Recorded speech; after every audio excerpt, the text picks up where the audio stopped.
Hello everyone, welcome back to your Java teacher. In the previous video, we learned about the string class in Java and we saw how we can create string objects to store a character sequence, and we saw the immutability features of a string in Java. Now in this video, we will be discussing about the different methods available in string class. Now if you see in normal or inbuilt data type, we don't have any supporting methods, but string is a class, so we are getting a lot of methods. So those methods are really helpful, and those methods are very important to learn if you are going to learn Java or you are trying to become a developer. So let's get started.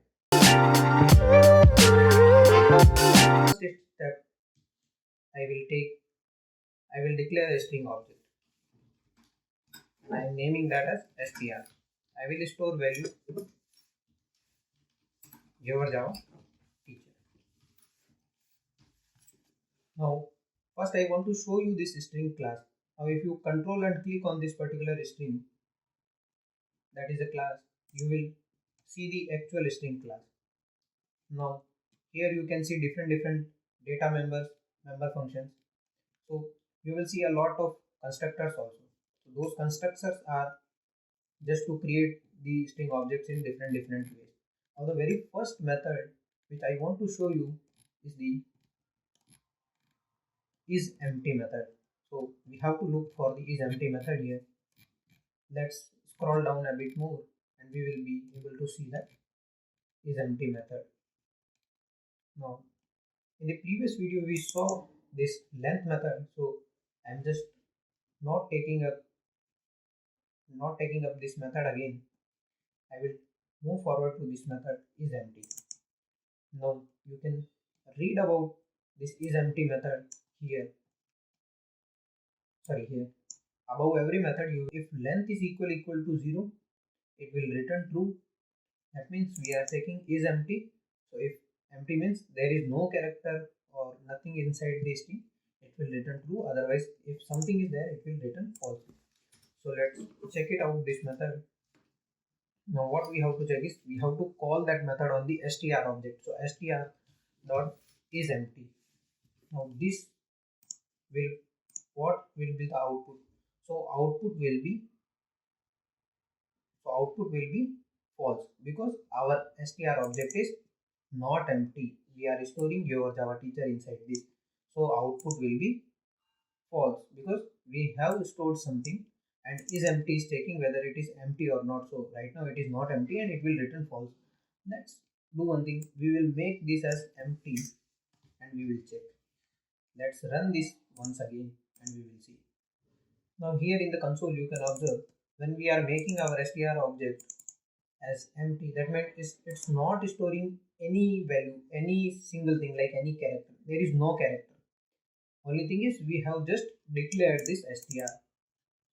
We have not assigned any value. We are just assigning an empty value at this moment. This is empty. So length is basically 0. Now whenever the length is 0, isEmpty will be true. That is what you need to understand.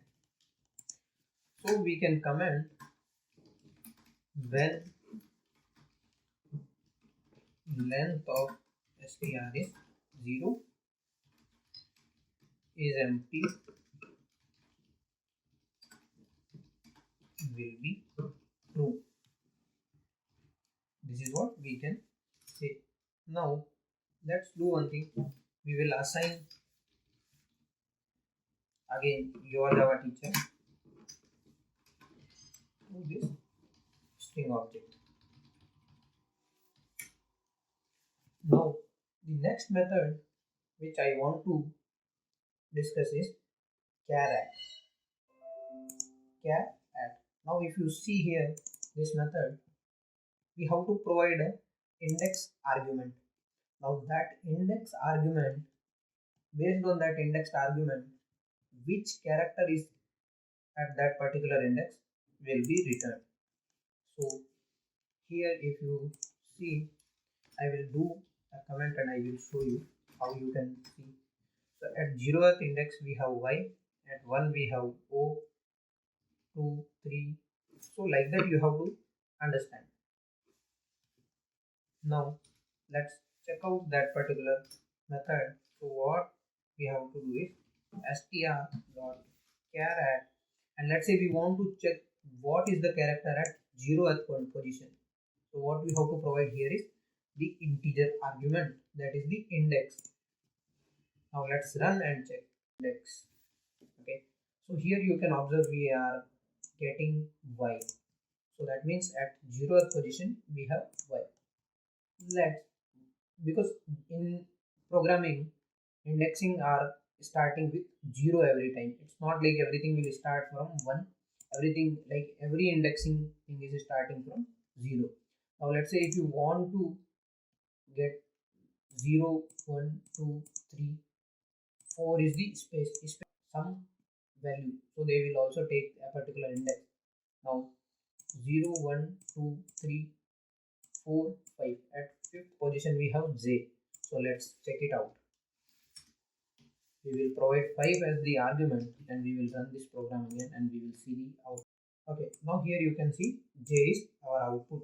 So this is all about the char at method, and this is returning the character at the particular index. Okay. Coming to the next method, I will just take the most important methods.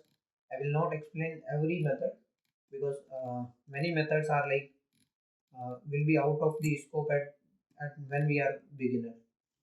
So the next method which I want to take is equals. Okay, so in equals method, let me declare, to explain the equals method, we want another object. So let me declare str2, and that is storing your Java teacher. Okay, now we want to compare the content of these two methods. Content of these two objects str. Let me make it as str1. Now we want to compare str1 and str2. Okay, so at the moment you can observe, by seeing you can observe that both the objects are containing the same value. Now check out that equals method. So what is the way of checking? We have to take str any of one object str1 dot. We want to check this str1 with str2. So we have to provide str2 as the argument. Now this will be a boolean return type. The equals method is returning a boolean type. So at the moment you can observe the content of both str1 and str2 are same. So we will see this equals method will be returning true because both contents are same, and we will make the content different and we will check that also. Okay, so you can see we are getting true. So that is equals method. Now let's make a difference in the content. I am just adding your Java teacher. So I am just removing teacher from str2, and we will run this again. Now what will happen at this point of time? Because str1 is containing your Java teacher and str2 is containing your Java. So the contents are different. So we will see this method will return false because both str1 and str2 not equal. Both are containing different things. I will write a comment. Equals will return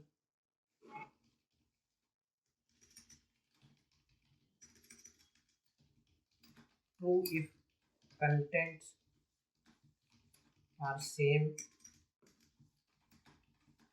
in both objects. Okay, this is about the equals method.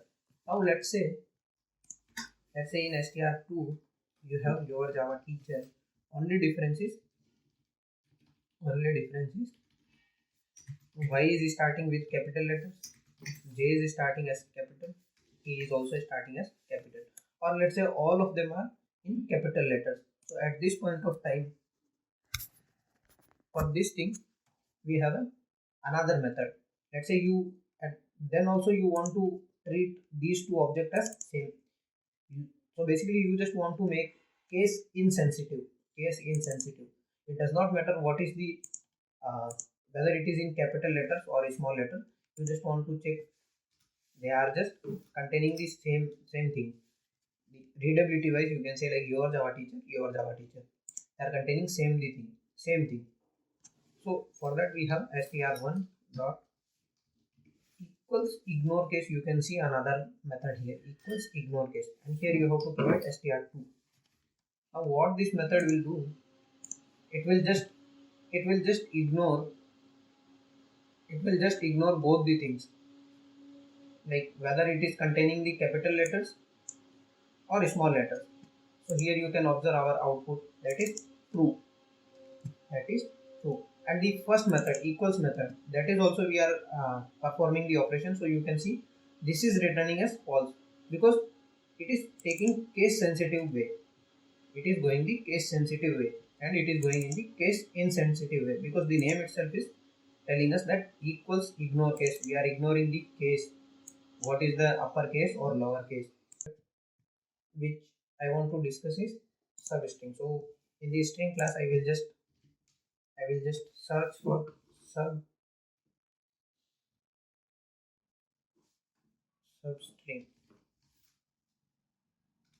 method substring.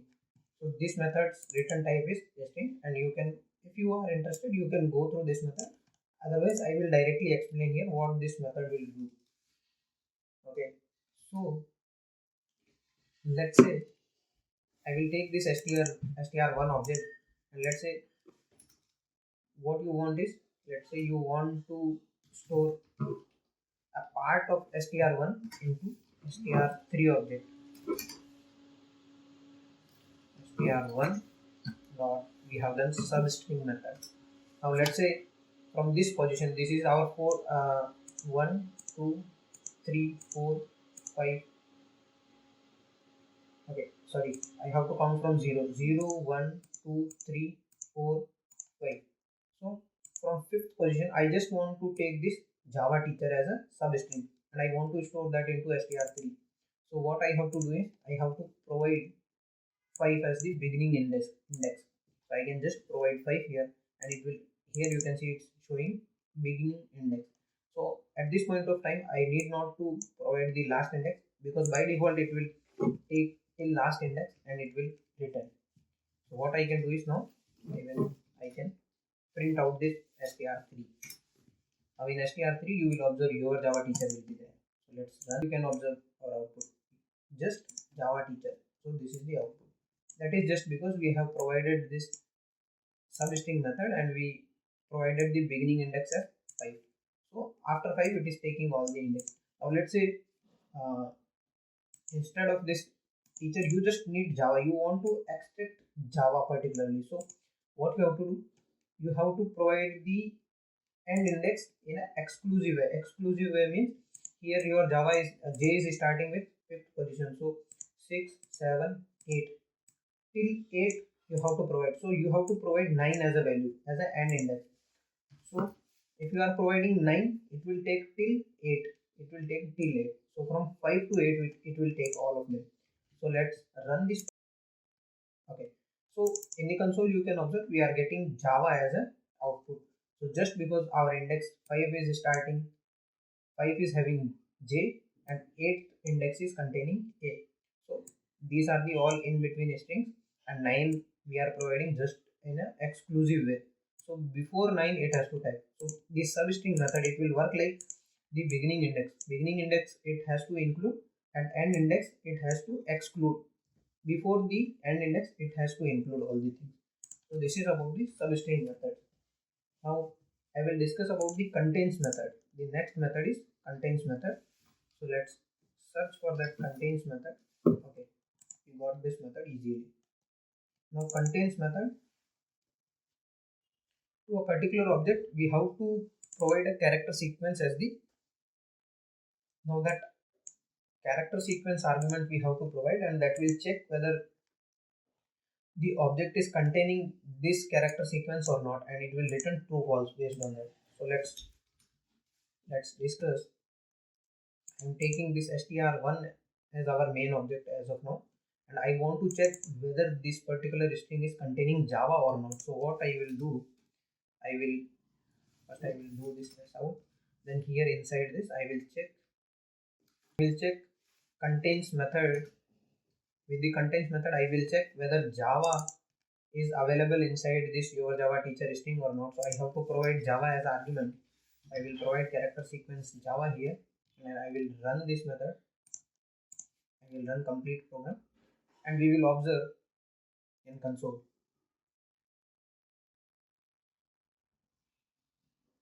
Yes, you can observe true. Why true? Because your object str1, that is your Java teacher, contains Java. Let's say if you provide Java 123 or something, right? So now let's run this program once again, and we will see a false here. We will observe because Java 123 is not there inside this string str1. Take two more methods for this video, this session. So I'm not going to this particular string class. If you are interested, you can go and explore this class. I will just tell the name of the methods and I will explain what these methods are doing. So let's say here we will take another object string str4 and I will assign value your Java teacher. Okay. Now here you can see all these are in capital letters, uppercase. Basically we are saying this is uppercase. Now we want to convert this into the lowercase string. So what is the method? We have to use this str4 object, then we have to use that method to lowercase. We are converting this into lowercase. Now after conversion, the return type we have to check. So you can go to this method. This is returning a string. Now we have to, again what we can do is we can take this into the str4 object itself and we can print out and check whether it is converting or not. So let's print out our str4 object. Okay, now here you can see in str4 object we have provided your Java teacher in capital letters. So basically this is a uppercase string and we converted that into a lowercase string using the two lowercase method. Same way, let's take another string object str5 and I will store your Java teacher all in small letters. Now I want to convert this into uppercase. So we have two uppercase method here. Now this method will